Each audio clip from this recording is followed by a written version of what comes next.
बॉलीवुड की चमचमाती दुनिया, पर्दे के पीछे की गॉसिप, सोशल मीडिया का बज़ और फिल्मों के बिल्कुल बैलेंस रिव्यू से भरी आपकी पसंदीदा डायरी यानी बीट टाउन डायरी में आप सभी का स्वागत है। मैं हूँ सुहाली जैन। आज हमारी इस डायरी में मनोरंजन का हर वो रंग है जिसे आप जानना चाहते हैं।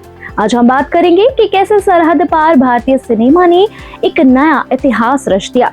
साथ ही बात करेंगे ओटीटी पर रिलीज हुई फिल्मों की, जहां एक तरफ तृप्ति डिमरी ने अपनी एक्टिंग से चौंकाया, वहीं वरुण धवन का एक पुराना फॉर्मूला दर्शकों के सिर के ऊपर से जा निकला। इसके अलावा बॉलीवुड के बॉबी देओल की वो जबरदस्त परफॉर्मेंस जिसने सबको हैरान कर दिया, और एक्ट्रेस सेलिना जेटली की वो कानूनी लड़ाई जो अब एक बेहद संवेदनशील मोड़ ले चुकी है। तो चलिए बिना देर किए खोलते हैं बीट टाउन डायरी का पहला पन्ना और आपको दिखाते हैं उस पहले पन्ने में क्या है खास।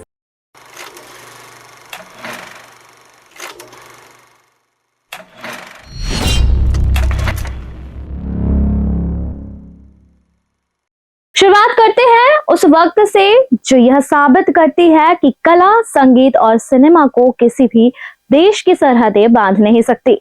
इंडियन सिनेमा का जादू इस वक्त पूरी दुनिया के सिर चढ़कर बोल रहा है, और इसी जादू ने पड़ोसी मुल्क पाकिस्तान में भी एक बड़ा पवंडर खड़ा कर दिया है। बॉक्स ऑफिस पर अपने स्टाइल और एनर्जी से तहलका मचाने वाले रणवीर सिंह की फिल्म धुरंधर और धुरंधर द रिवेंज ने देश में तो कमाई के सारे रिकॉर्ड ही तोड़ दिए थे, लेकिन अब जो खबर आई है उसने सबको चौंका कर रख दिया है। हाल ही में पाकिस्तान की डिजिटल प्लेटफॉर्म की टॉप 10 ट्रेंडिंग लिस्ट सामने आई है, और आपको जानकर हैरानी होगी कि इस लिस्ट में नंबर 1 के पायदान पर डायरेक्टर आदित्य धर की फिल्म धुरंधर द रिवेंज ने कब्जा जमाया हुआ है। इस फिल्म को वहां के दर्शकों से बेहद शानदार रिस्पॉन्स मिल रहा है, और सोशल मीडिया पर भी पाकिस्तानी फैंस इस फिल्म के एक्शन और रणवीर सिंह के अभिनय की तारीफ करते नहीं थक रहे हैं। कहानी सिर्फ नंबर 1 तक ही सीमित नहीं है। अगर आप इस पूरी लिस्ट पर नजर डालेंगे तो आपको समझ आएगा कि वहां इस हफ्ते सिर्फ और सिर्फ भारतीय कंटेंट का ही दबदबा है। ट्रेंडिंग चार्ट में दूसरे नंबर पर कारा और तीसरे स्थान पर कर्तव्य मौजूद है, जिन्हें वहां के दर्शकों का भरपूर प्यार मिल रहा है। इसके बाद चौथे नंबर पर थ्रिलर फिल्म गोट और 5वें स्थान पर लेडीज फर्स्ट ने अपनी जगह पक्की की है। वहीं स्वैप्ड और अपेक्स जैसी फिल्में भी लगातार ट्रेंड कर रही हैं। चौंकाने वाली बात यह है कि हॉलीवुड के बेहद popular action franchise Mortal Kombat इस लिस्ट में खिसक कर 9वें स्थान पर आ गई हैं, और adventure film the legend of Tarzan 10वें नंबर पर खिसक गई है। यानी हॉलीवुड के बड़े बड़े विजुअल इफेक्ट्स पर बॉलीवुड की कहानियां भारी पड़ गई हैं। इससे साफ हो जाता है कि अगर आपकी कहानी में दम हो, इमोशन सच्चे हो और एंटरटेनमेंट भरपूर हो तो भाषा और सरहदों की दीवारें बहुत आसानी से टूट जाती हैं।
चलिए अब रुक करते हैं ओटीटी प्लेटफॉर्म्स का, जहां इस हफ्ते दर्शकों के लिए कंटेंट की कोई कमी नहीं थी।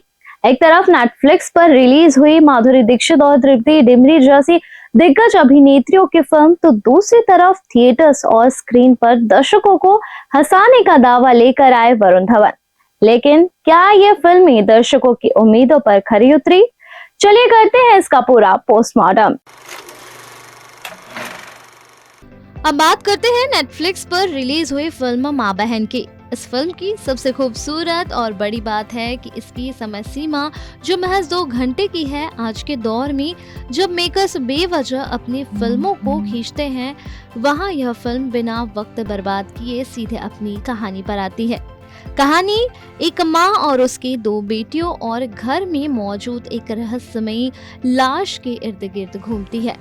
कहानी का जो कोर आइडिया है वो आपको कहीं ना कहीं अजय देवगन की दृश्यम की याद जरूर दिलाएगा, लेकिन फिल्म का ट्रीटमेंट बिल्कुल अलग है। यहाँ सस्पेंस के साथ साथ डार्क कॉमेडी का भी तड़का लगातार चलता रहता है। फिल्म का फर्स्ट हाफ किरदारों को स्थापित करने में थोड़ा धीमा जरूर लगता है, लेकिन सेकेंड हाफ में फिल्म ऐसी रफ्तार पकड़ती है कि आप स्क्रीन से नजरें नहीं हटा पाएंगे। और अगर परफॉर्मेंस की बात करें तो इस फिल्म की असली जान तृप्ति डिमरी है। जिन लोगों ने तृप्ति की बुलबुल या कला जैसी फिल्में नहीं देखी हैं, जो उन्हें आज भी सिर्फ एनिमल की भाभी 2 के तौर पर जानते हैं, उन्हें यह फिल्म आंखें खोल कर देखनी चाहिए। तृप्ति ने यह साबित कर दिया है कि यह सिर्फ सोशल मीडिया पर पॉपुलर नहीं है, बल्कि एक बेहद संजीदा और अक्षम अभिनेत्री है। माधुरी दीक्षित और रवि किशन ने भी उनका बखूबी साथ निभाया है। यह फिल्म दिमाग बंद करके देखने वाली नहीं है। इसके व्यंग और सरप्राइज एलिमेंट्स को समझने के लिए आपको कहानी के साथ अंत तक जुड़े रहना होगा।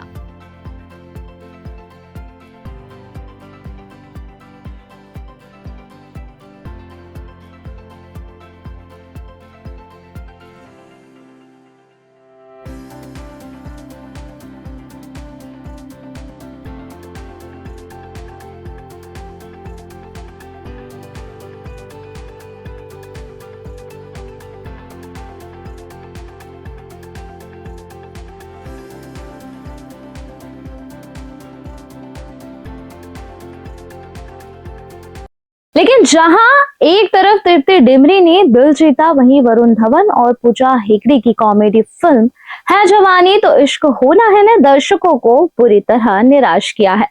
फिल्म को देखने के बाद सबसे पहला ख्याल यही आता है कि क्या मेकर्स आज भी 90 के दशक के घिसे पिटे फॉर्मूले के सहारे फिल्म हिट करवाना चाहते हैं? फिल्म की सबसे बड़ी कमजोरी है इसकी कहानी और इसका कमजोर इमोशनल कंटेंट। लगभग हर दूसरा गाना किसी पुराने सुपरहिट गाने का रीमेक है, और दुख की बात तो ये है कि रिमिक्स के चक्कर में उन गानों की आत्मा ही खराब हो गई है। वरुण धवन पूरे फिल्म में अपनी सिग्नेचर एनर्जी के साथ नजर तो आते हैं, लेकिन स्क्रिप्ट इतनी कमजोर है कि उनकी यह एनर्जी कई जगहों पर एक्टिंग की जगह ओवर एक्टिंग लगने लगती है। पूजा हेगड़े का काम भी बेहद औसत रहा है। हालांकि फिल्म में जिनी शेरगिल, मौनी रॉय, जॉनी लीवर, राजपाल यादव और चंकी पांडे जैसे कमाल के एक्टर्स की फौज है, जो जब भी स्क्रीन पर आते हैं चेहरे पर थोड़ी सी मुस्कान जरूर लाते हैं। लेकिन कोई भी बड़ी फिल्म सिर्फ चंद सेकंड के कॉमिक सीन के भरोसे नहीं चल सकती। सबसे बड़ी विडंबना फिल्म के इमोशन एंगल की दिखती है। एक ऐसा किरदार जिसकी पूरी लाइफ पिता बनने की ख्वाहिश के इर्द गिर्द घूमती है। जब वो सच में पिता बनने वाला होता है तो उसके चेहरे पर कोई इमोशन ही नहीं दिखता। इसके अलावा आज के दौर में भी बॉडी शेमिंग जैसे पुराने असहज करने वाले जोक्स का इस्तेमाल करना यह दिखाता है कि राइटिंग के मामले में यह फिल्म कितनी पीछे रह गई है।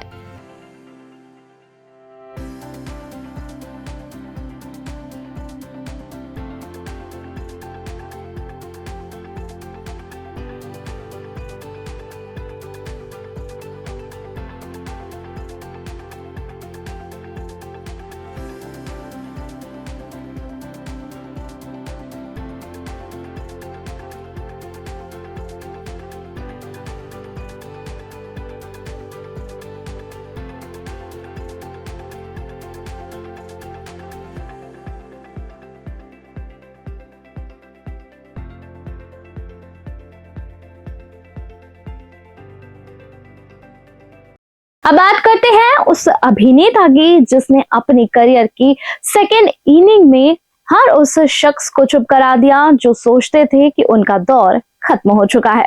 जी हाँ, हम बात कर रहे हैं लॉर्ड बॉबी यानी बॉबी देओल की, जिसकी नई फिल्म बंदर इस वक्त फिल्म क्रिटिक्स से लेकर दर्शकों के बीच चर्चा का सबसे बड़ा विषय बन चुकी है। जब एक ही हफ्ते में सिनेमा घरों और ओटीटी प्लेटफॉर्म पर ढेर सारा कंटेंट रिलीज हो तो किसी एक फिल्म का अलग नजर आना बहुत मुश्किल होता है। लेकिन डायरेक्टर अनुराग कश्यप की फिल्म बंदर उन चुनिंदा फिल्मों में से है जो शुरुआत से लेकर अंत तक आपको अपनी सस्पेंस की दुनिया में बांध कर रखती है। यह फिल्म सिर्फ आपका मनोरंजन नहीं करती बल्कि यह आरोपी, पीड़ित समाज और हमारे देश की कानून व्यवस्था से जुड़े कई ऐसे कड़वे और मुश्किल सवाल हमारे सामने लाकर खड़ा कर देती है जिन्हें हम अक्सर नजरअंदाज कर देते हैं। फिल्म को देखते हुए हर मोड़ पर दर्शक यह सोचने के लिए मजबूर हो जाते हैं कि आखिर इस कहानी में असली पीड़ित कौन है, और यही इस फिल्म की सबसे बड़ी कामयाबी है। अभिनय की बात करें तो बॉबी देओल ने इस फिल्म में अपने करियर की अब तक की सबसे बेहतरीन और दमदार परफॉर्मेंस दी है। इस किरदार में उनके हिस्से संवाद कम है लेकिन उनकी आंखें, उनकी गहरी खामोशी और उनका वो छुपा हुआ गुस्सा हर एक फ्रेम में उनकी कड़ी मेहनत बयां करता है। यह एक बिल्कुल नए अवतार के बॉबी देओल हैं जिन्हें आपने पहले कभी नहीं देखा होगा। फिल्म की दूसरी सबसे बड़ी यूएसपी है कि इसकी कड़क राइटिंग। सुदीप शर्मा और अभिषेक बैनर्जी ने मिलकर एक ऐसा स्क्रीन प्ले तैयार किया है जो कहीं भी भटकता नहीं है। फिल्म में ना तो कोई फालतू का गाना डाला गया है और ना ही कोई बिना वजह का सीन। कहानी बिना रुके आगे बढ़ती है। इसके अलावा एक्ट्रेस सपना पब्बी इस फिल्म का सबसे बड़ा सरप्राइज पैकेज है, जिन्होंने बिना डायलॉग्स के सिर्फ अपने एक्सप्रेशन से कमाल कर दिया।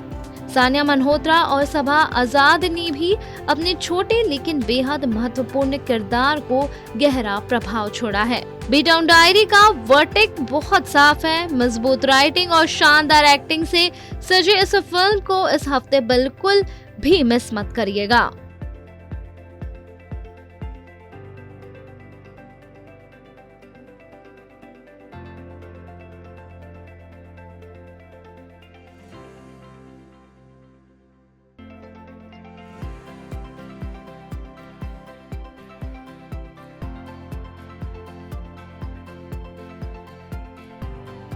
मनोरंजन की दुनिया इस खबरों के बीच माया नगरी से एक बेहद गंभीर और पारिवारिक विवाद की खबर भी सामने आई है। बॉलीवुड एक्ट्रेस सलीना जेटली, जो पिछले काफी समय से बड़े पर्दे से दूर हैं, इस वक्त अपनी निजी जिंदगी में एक बहुत बड़ी और दर्दनाक कानूनी लड़ाई से गुजर रही हैं। सलीना का उनके पति पीटर हाग के साथ तलाक और बच्चों की कस्टडी का केस कोर्ट में चल रहा है, लेकिन अब इस मामले ने एक नया मोड़ ले लिया है और वो मोड़ बहुत आक्रामक रूप पर पहुंच गया है। चलिए बताते हैं आप ये पूरा केस। दरअसल हाल ही में सलीना जेटली को उनके पति पीटर हाग और उनके ससुर वॉल्फ गैंग हाफ की तरफ से 2 नए कानूनी नोटिस भेजे गए हैं, जिनमें सलीना पर मानहानि का केस करने की धमकी दी गई है और उनके सार्वजनिक रूप से माफी मांगने की मांग भी की गई है। इस कानूनी नोटिस के बाद सलीना डरी नहीं बल्कि उन्होंने सोशल मीडिया पर आकर दोनों को बेहद करारा और मुंहतोड़ जवाब दिया है। सलीना ने अपने इंस्टाग्राम अकाउंट पर एक लंबा चौड़ा नोट लिखते हुए साफ कह दिया कि मैं डर कर चुप बैठने वाली महिला नहीं हूँ और मेरी आवाज को दबाया नहीं जा सकता। सलीना ने अपने पोस्ट में लिखा कि ये कानूनी नोटिस असल में पुलिस शिकायतों, लुक आउट नोटिस, घरेलू हिंसा के आरोपों और कोर्ट के सामने चल रहे मामलों से ध्यान भटकाने के लिए एक नाकाम कोशिश है। उन्होंने यह दर्द बयां किया कि सालों तक उनके परिवार, उनके बच्चों और पीटर के मैगजीन कवर्स की पब्लिसिटी को खुले दिल से इस्तेमाल किया गया, लेकिन आज जब वो एक मां के रूप में अपनी चिंताओं को सामने रख रही हैं तो उन्हें धमकियां मिल रही हैं। सेलिना ने अंदेशा जताया कि उनके बच्चों को उनकी जानकारी के बिना ऑस्ट्रेलिया और भारत की अदालतों के अधिकार क्षेत्र से बाहर ले जाने की कोशिश की जा रही है। एक मां होने के नाते वह अपने बच्चों की सुरक्षा के लिए आखिरी सांस तक लड़ती रहेंगी। सेलिना के इस रूप को देखकर सोशल मीडिया पर लोग उनकी हिम्मत की काफी तारीफ कर रहे हैं।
तो आज की डायरी में बस इतना ही। ऐसे ही बॉलीवुड की कुछ चटपटी खबरें देखने के लिए मेरे यानी सोनाली जैन के साथ देखते रहें बीट टाउन डायरी, सिर्फ और सिर्फ गुजरात न्यूज पर।